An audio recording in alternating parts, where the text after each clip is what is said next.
Donc il faut faire attention quand on multiplie des agrumes de ne pas participer à ce développement.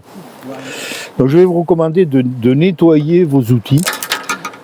Le mieux c'est de le faire entre chaque fois qu'on change de variété. Il vaut mieux nettoyer ces outils. Donc pour nettoyer les outils, vous pouvez utiliser du gel alcoolique là, pour se désinfecter les mains, ça marche très bien, ça tue les virus. Ou des lingettes, il y a des lingettes qui ont le même produit. Bon, j'ai une lingette là aujourd'hui. Donc avant de commencer, on nettoie, on affûte un petit coup avec une pierre diamantée pour être bien.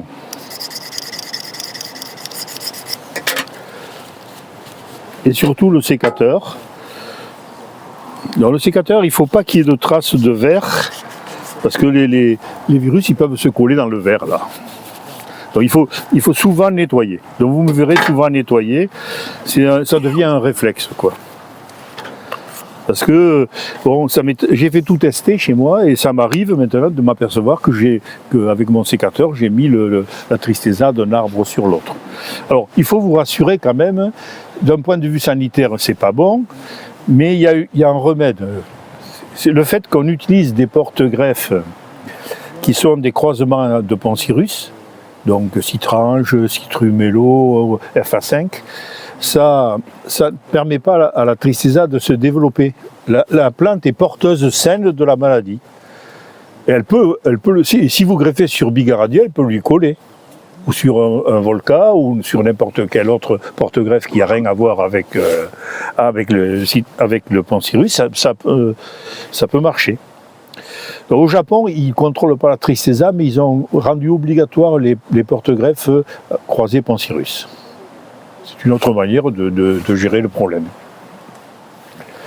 Alors, tout ce qu'on va faire en greffe, ça a un seul but, c'est de mettre les zones génératrices du greffon en face celle du porte-greffe. Toutes les centaines de greffes que vous voyez, ça a ce but-là.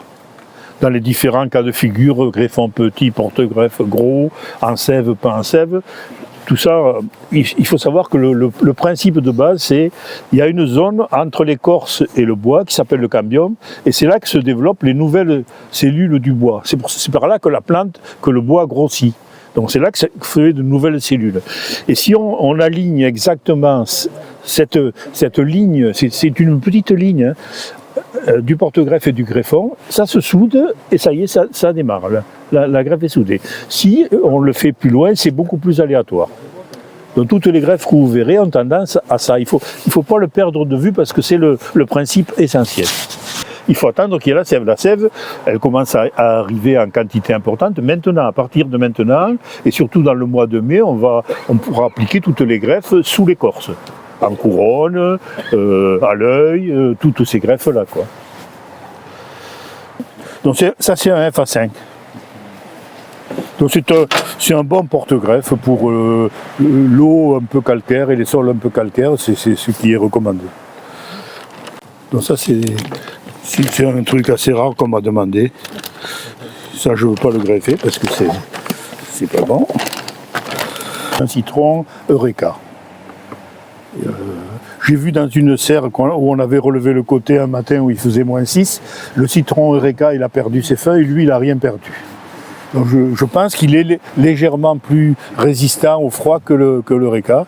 Et par contre, il fait de très gros citrons. Et en UACS, il l'avait dans les appartements. C'est-à-dire c'était un citron pour avoir des citrons à manger dans les maisons. Donc je pense que c'est une variété intéressante. Donc je vais greffer celui-là.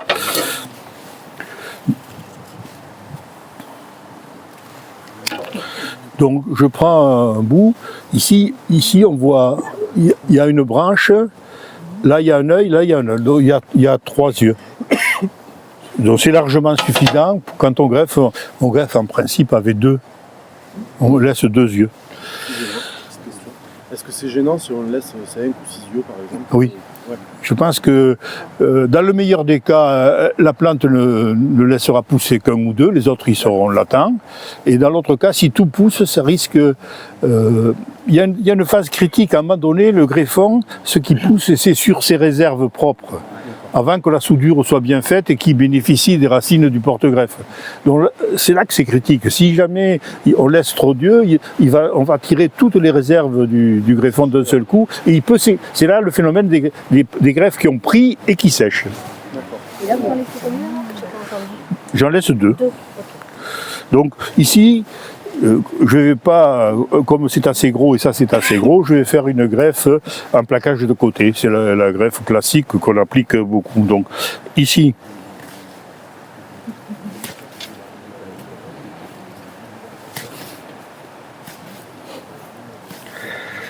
donc voilà, j'ai fait un plat qui amène jusqu'à, je laissais un tiers du diamètre de ce côté. Et de l'autre côté, je fais un contre-bison. Voilà. Vous voyez, un plat d'un côté et un contre-biseau de l'autre. Alors si tu peux nous montrer peut-être à ce niveau-là. D'accord, un plat. Très bien. Ça y est? Merci. Alors, comme il penche un peu vers là, je vais mettre la greffe de ce côté. C'est juste, alors comme il y a un œil ici qui me gêne, je préfère raccourcir un peu. Donc quand on coupe, dans le sécateur, il y a une lame qui coupe et une lame qui écrase. Il vaut mieux mettre la lame qui coupe au-dessous. Parce que ces parties écrasées qu'on laisse, c'est susceptible de faire démarrer des champignons, des choses comme ça. Donc le mieux quand on a coupé au sécateur, c'est d'approprier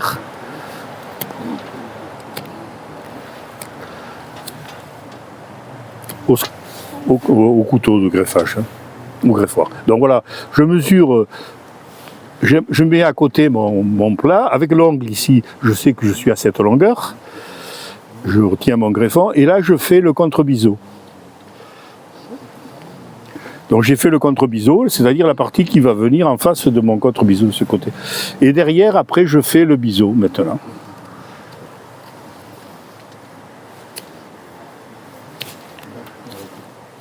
Voilà.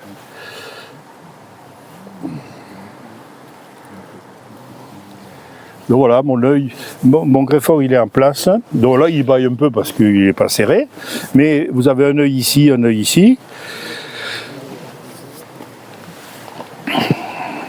Donc la technique est toujours la même, c'est on prend du paraffine.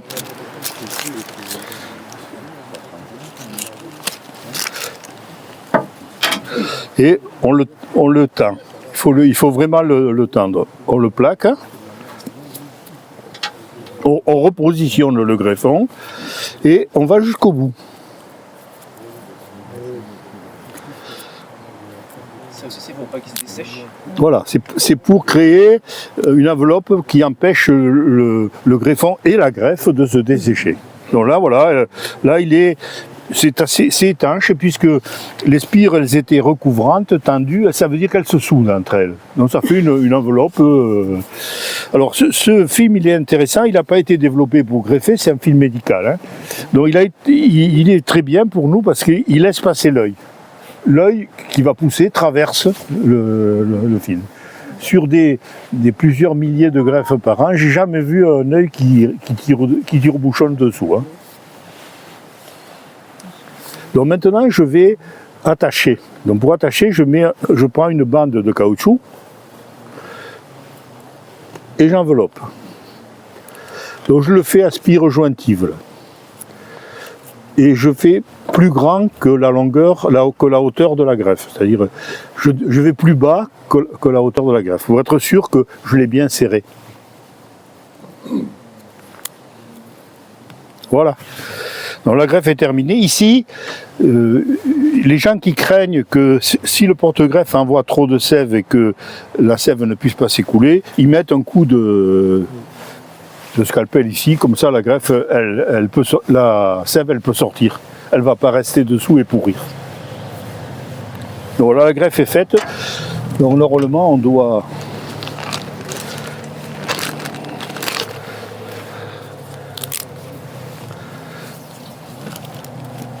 Donc Pavlovski.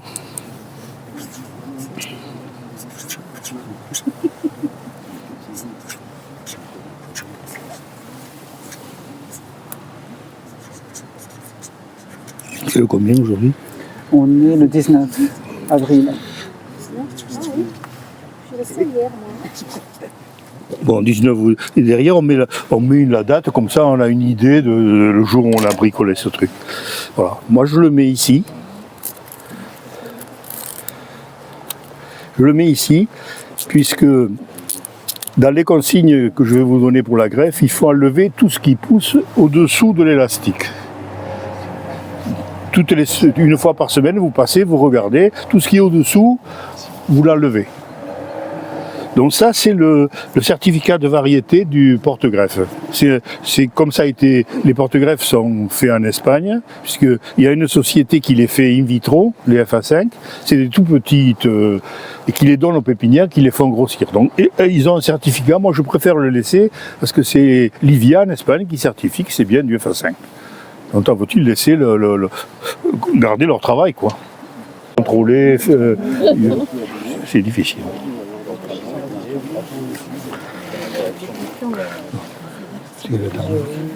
Venez madame, je vous montre ce que je fais à votre... Voilà, donc j'ai fait un plat, un biseau. Hein. Ça va Benoît? Très bien. Donc ici, je vais venir le mettre là. Avec mon doigt, je marque la longueur, Ouais. je le tiens là, et puis ici, je fais le contre-biseau. D'accord. Donc il faut le contrôler quand on coupe là de manière à pas trop couper quoi, parce que il faut que la coupe que je fais elle soit de la même largeur que l'autre. Vous voyez, là elle est à peu près, c'est pas à 2/10 de millimètre près quand même, hein, mais donc voilà, je viens le mettre maintenant et oui, tac. Vous voyez, il tient. Ah, mais vas-y, allez, passe. Non, c'est juste il y a que quand tu vas voir peut-être de mes trucs, là, j'essaie de le faire, là. Il était beau, c'est un méchant du journal, on va voir sur cette fois, il sera en plan. Toute petite là? Alors pas toute petite, c'est pas le BT comme ça, le BT mais sans pépé et avec un petit On va le mettre à sa place. Hein. Il se colle. Bon, il va rester là.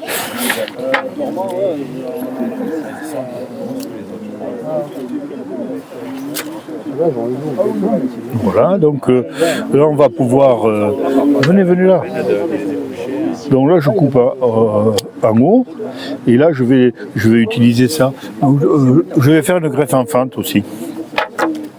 Donc ici, je vais enlever ça là, parce que ça me...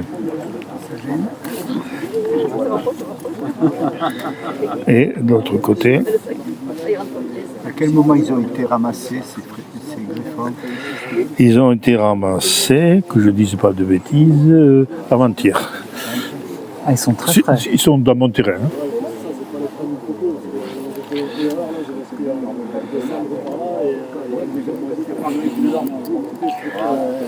Il y a une différence entre la fonte et celle-ci? Comment? Entre la fonte et une comme ça, Ben, si vous voulez le faire en fente, on peut le faire, mais c'est plus difficile. La fente est adaptée quand on a des mêmes largeurs, et plutôt dans les petits, mais on peut le faire aussi dans les gros. Par exemple, dans l'avocat, on a des tiges assez grosses, on fait aussi la fente. Voilà, donc... L'anglais compliqué. Oui, normalement, chaque séance de greffe, je fais au moins une anglaise compliquée. Je vais en faire une. Et on en a même fait une sur l'avocatier l'autre jour. Ouais, tout à fait. J'espère qu'elles vont bien prendre. Si vous voulez, l'anglaise compliquée, c'est de la greffe qu'on apprend dans les cours de greffage, comme étant le top niveau. Mais dans la réalité des choses, on s'en sert sur 5% des cas. Il faut tellement de conditions pour la réussir que... Alors, ça veut dire que quand on fait une séance de greffage, qu'on greffe la journée, on s'impose d'en faire une ou deux pour garder la main et faire... Mais bon, c'est plus pour le folklore que l'efficacité. Hein.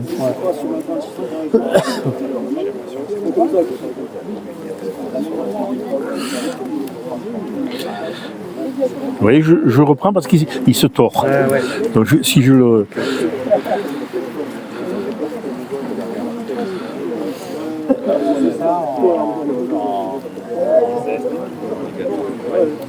Voilà, donc là elle tient.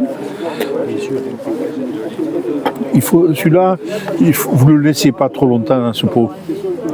Il était un peu plus grand. Pas guère plus, hein, un pot comme ça, mais dans les godets comme ça. Il faut tirer, il faut le tendre. Hein. Il faut qu'il soit étiré. Et puis il faut que les spires se recouvrent pour qu'il se colle.